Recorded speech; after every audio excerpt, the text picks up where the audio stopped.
have to tell you, I'm both challenged and excited. My excitement is I get a chance to give something back. My challenge is the shortest seminar I usually do is 50 hours. And I'm not exaggerating. I do weekends, and what I do more than that, obviously, coach people, but I'm into immersion, because how'd you learn language? You didn't learn it by just learning principles. You got in it, and you did it so often that it became real. And the bottom line of why I'm here, besides being a crazy mofo, is that I'm really in a position, I'm not here to motivate you, obviously. You don't need that. And a lot of times, that's what people think I do, and it's the furthest thing from it. What happens, though, is people say to me, well, I don't need any motivation. And I say, well, that's interesting. That's not what I do. I'm the why guy.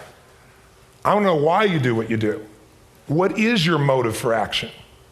What is it that drives you in your life today, not 10 years ago, or are you running the same pattern? Because I believe that the invisible force of internal drive activated is the most important thing in the world. I'm here because I believe emotion is the force of life. All of us here have great minds. You know, most of us here have great minds, right? I don't know if I'm in the category, but we all know how to think. And with our minds, we can rationalize anything. We can make anything happen. We can, I agree with what was described a few days ago about this idea that people work in their self-interest. But we all know that that's bullshit at times. You don't work in your self-interest all the time. Because when emotion comes into it, the wiring changes in the way it functions. And so it's wonderful for us to think intellectually about how the life of the world is, and especially those who are very smart. We can play this game in our head, but I really want to know what's driving you. And what I'd like to maybe invite you to do by the end of this talk is explore where you are today for two reasons. One, so that you can contribute more. And two, so that hopefully we can not just understand other people more, but maybe appreciate them more and create the kinds of connections that can stop some of the challenges that we face in our society today. They're only going to get magnified by the very technology that's connecting us, because it's making us intersect. And that intersection doesn't always create the view of everybody now understands everybody and everybody appreciates everybody. So I've had an obsession basically for 30 years. And that obsession has been what makes the difference in the quality of people's lives?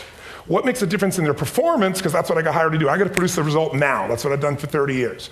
I get the phone call when the athlete is burning down on national television and they were ahead by 5 strokes and now they can't get back on the course. And I got to do something right now to get the result or nothing matters. I get the phone call when the child is going to commit suicide, and I got to do something right now. And in 29 years, I'm very grateful to tell you I've never lost one in 29 years. It doesn't mean I won't someday, but I haven't done it. And the reason is an understanding of these human needs that I want to talk to you about. So when I get those calls about performance, that's one thing, like how do you make a change? But also, I'm looking to see what is it that's shaping that person's ability to contribute, to do something beyond themselves. So maybe the real question is, you know, I look at life and say there's 2 master lessons. One is there's the science of achievement, which almost everyone in this room has mastered to an amazing extent. That's how do you take the invisible and make it visible, right? How do you take what you dream about and make it happen, whether it be your business, your contribution to society, money, whatever it is for you, your body, your family. But the other lesson of life that is rarely mastered is the art of fulfillment. Because science is easy, right? We know the rules, you write the code, you follow those, and you get the result. Once you know the game, you just, you up the ante, don't you? But when it comes to fulfillment, that's an art. And the reason is it's about appreciation and it's about contribution. You can only feel so much by yourself. So I've had an interesting laboratory to try to answer the question of the real question, which is what's the difference in somebody's life if you look at somebody like those people that you've given everything to, like all the resources they say they need. You gave them not a $100 computer, you gave them the best computer. You gave them love, you gave them joy, you were there to comfort them. And those people very often, and you know some of them I'm sure, end up the rest of their life with all this love, education, money, and background, spending their life going in and out of rehab. And then you meet people that have been through ultimate pain, psychologically, sexually, spiritually, emotionally abused, and not always, but often they become some of the people that contribute the most to society. So the question we got to ask ourselves really is, what is it? What is it that shapes us? And we live in a therapy culture. Most of us don't do that, but the culture is a therapy culture. And what I mean by that is the mindset that we are our past. And everybody in this room, you wouldn't be in this room if you bought that theory, but most of society thinks biography is destiny. The past equals the future. And of course it does if you live there. But what people in this room know, and what we have to remind ourselves though, because you can know something intellectually, you can know what to do and then not use it, not apply it. So really what we got to remind ourselves is decision is the ultimate power. That's what it really is. Now, when you ask people, have you failed to achieve something? How many have ever failed to achieve something significant in your life? Say aye. Thanks for the interaction on a high level there. But if you ask people, why didn't you achieve something? Somebody who's working for you, or a partner, or even yourself, and you failed to achieve a goal, what's the reason people say they failed to achieve? What do they tell you? didn't know enough, didn't have the knowledge, didn't have the money, didn't have the time, didn't have the technology, I didn't have the right manager. Didn't have the Supreme Court.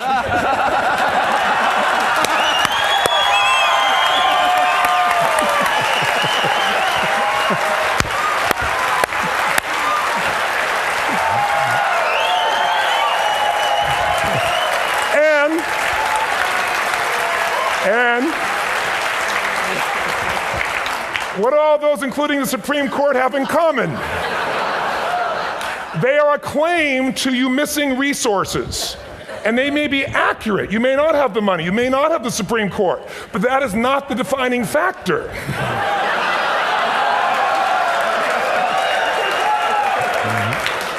And you correct me if I'm wrong. The defining factor is never resources, it's resourcefulness. And what I mean specifically, rather than just some phrase, is if you have emotion, human emotion, something that I experienced from you day before yesterday at a level that is as profound as I've ever experienced, and if you'd communicated with that emotion, I believe you would have beat his ass and won.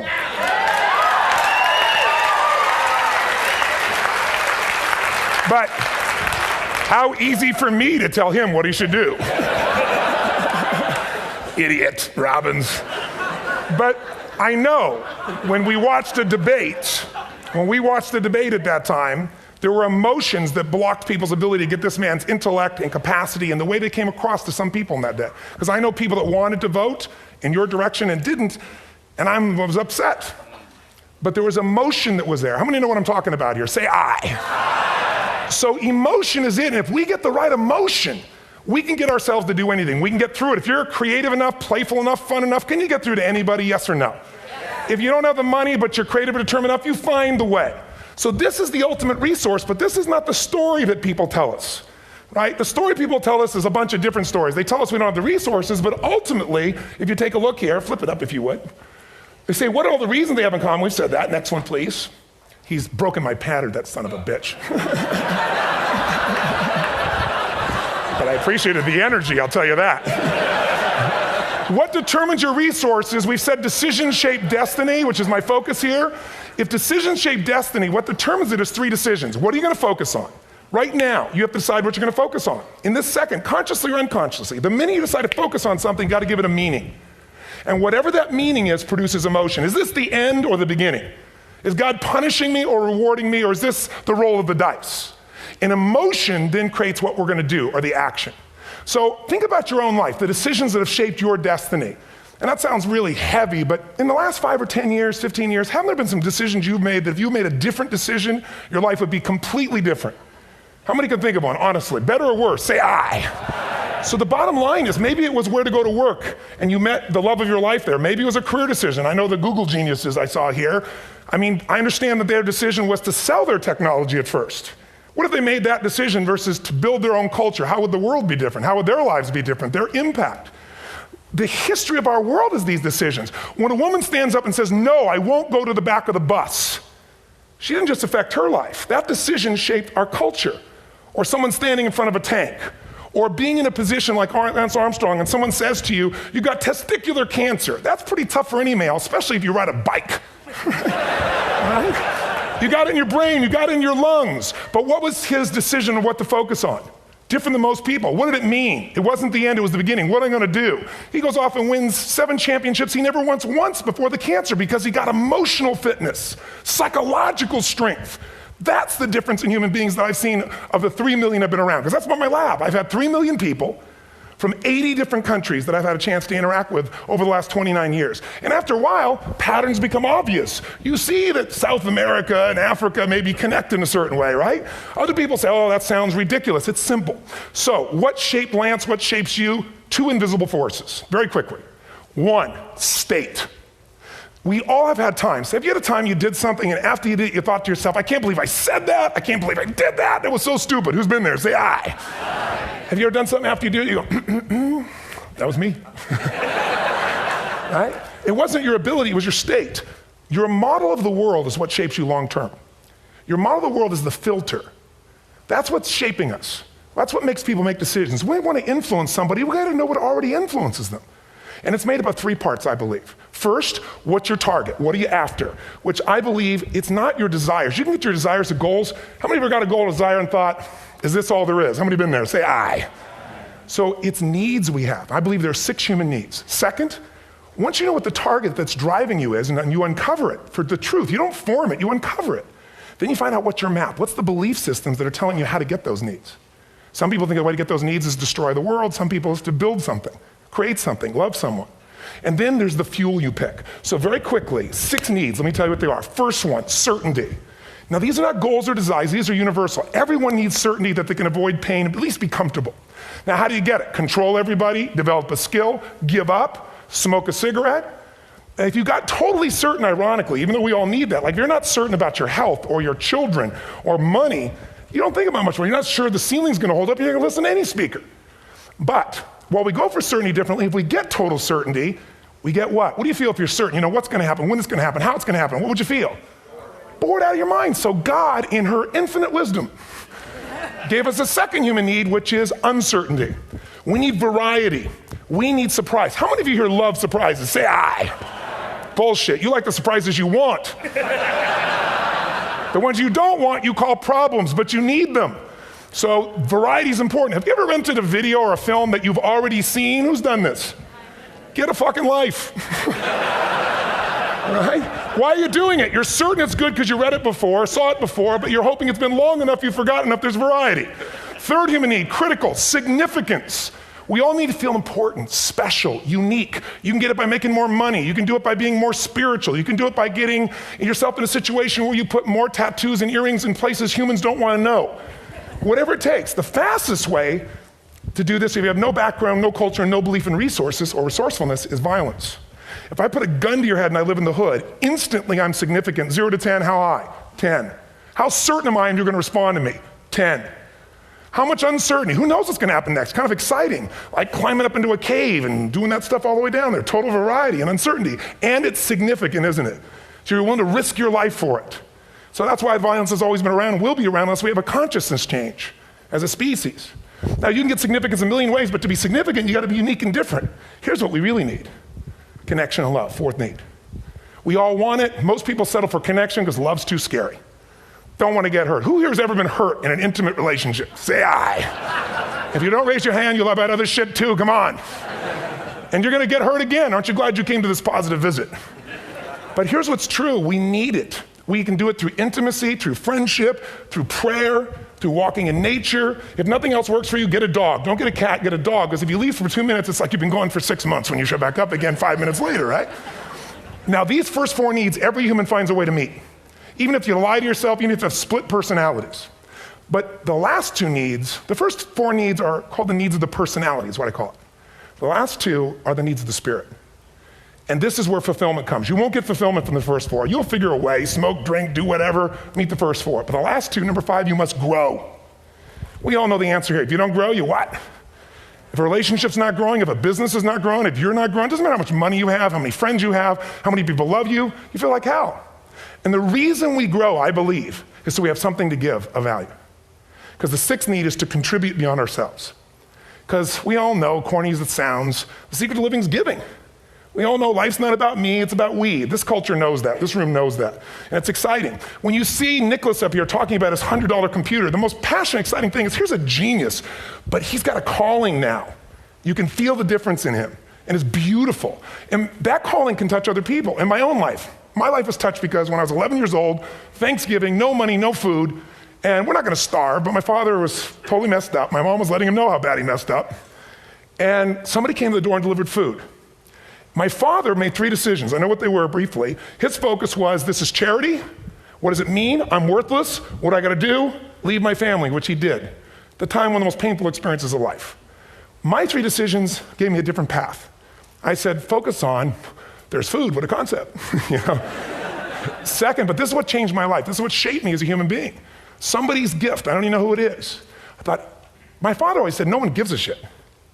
And all of a sudden, somebody I don't know, they're not asking for it, this is giving our family food, looking out for us. It made me believe this. What does it mean? That strangers care. And what that made me decide is if strangers care about me and my family, I care about them. What am I gonna do? I'm gonna do something to make a difference. So when I was 17, I went out one day on Thanksgiving. It was my target for years, have enough money to feed 2 families. Most fun thing I ever did in my life, most moving. Then next year I did 4, and I didn't tell anybody what I was doing. Next year, 8. I wasn't doing it for brownie points, but after 8, I thought, shit, I could use some help. So sure enough, I went out, and what did I do? I got my friends involved, and I grew companies, and then I got 11 companies, and I built the foundation. Now, 18 years later, I'm proud to tell you, last year we fed 2 million people in 35 countries through our foundation, all during the holidays, Thanksgiving, Christmas, in all the different countries around the world. It's been fantastic. Thank you. So I don't tell you that to brag, I tell you because I'm proud of human beings because they get excited to contribute once they've had the chance to experience it, not talk about it. So finally, I'm about out of time, the target that shapes you, here's what's different about people. We have the same needs, but are you a certainty freak? Is that what you value most, or uncertainty? This man here couldn't be a certainty freak if he climbed through those caves. Are you driven by significance or love? We all need all 6, but whatever your lead system is tilts you in a different direction. And as you move in a direction, you have a destination or destiny. The second piece is the map.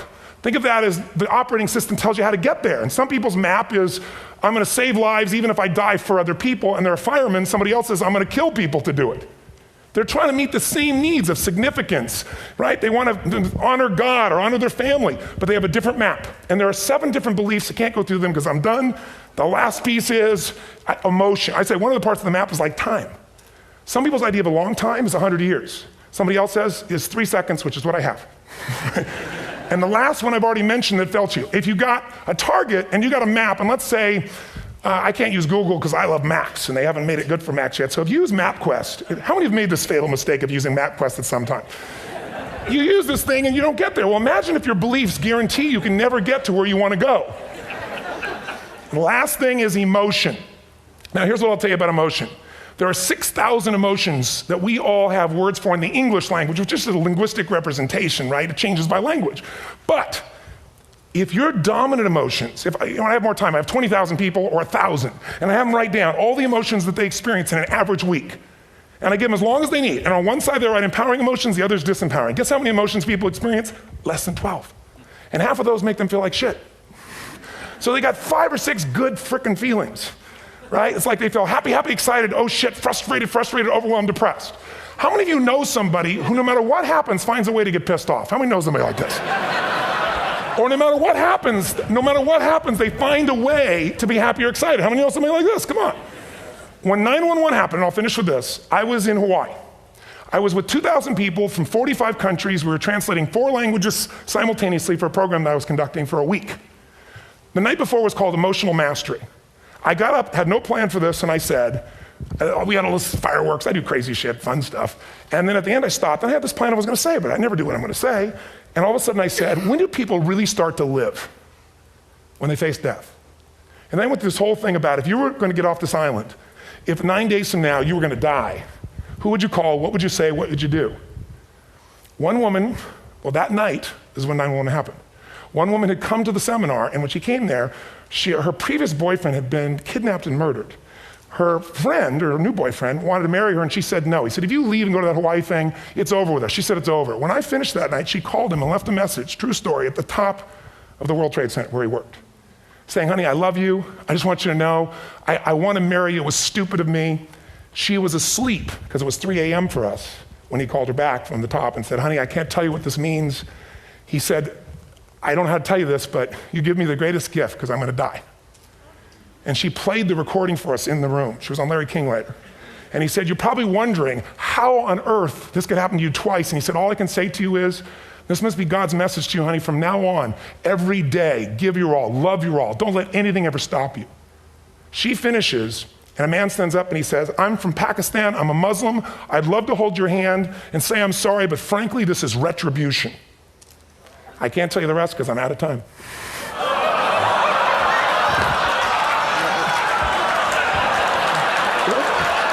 Are you sure? Finish the story. 10 seconds. 10 seconds, no, I want to be respectful. 10 seconds, all I can tell you is I brought this man on stage with a man from New York who worked in the World Trade Center, because I had about 200 New Yorkers there. More than 50 had lost their entire companies, their friends, marking off their Palm Pilots. One financial trader, this woman made of steel, bawling, 30 friends crossing off that all died. And what I did to people is said, what are we going to focus on? What does this mean, and what are we going to do? And I took the group and got people to focus on, if you didn't lose somebody today, your focus is going to be how to serve somebody else. There are people, the woman got up and she was so angry and screaming and yelling. And she wasn't from New York, she's not an American, she doesn't know anybody here. I said, you always get angry. She said, yes. Guilty people got guilty, sad people got sad. And I took these two men and did what I call an indirect negotiation. Jewish man with family in the occupied territory, some New York who would have died if he was at work that day. And this man who wanted to be a terrorist, and made it very clear. And the integration that happened is on a film, which I'll be happy to send you, so you can really see what actually happened instead of my verbalization of it. But the two of them not only came together and changed their beliefs and models of the world, but they worked together to bring, for almost 4 years now, to various mosques and synagogues, the idea of how to create peace. And he wrote a book, which is called My Jihad, My Way of Peace. So transformation can happen. So my invitation to you is this. Explore your web, the web in here. The needs, the beliefs, the emotions that are controlling you, for two reasons. So there's more of you to give. Achieve too, we all want to do it, but I mean give, because that's what's going to fill you up. And secondly, so you can appreciate, not just understand, that's intellectual, that's mind, but appreciate what's driving other people. It's the only way our world's going to change. God bless you, thank you, I hope this will serve. Tony Robbins.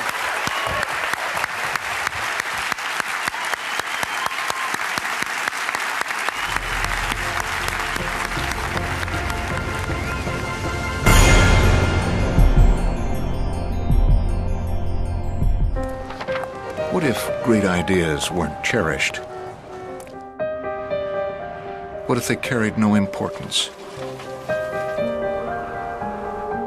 Or held no value?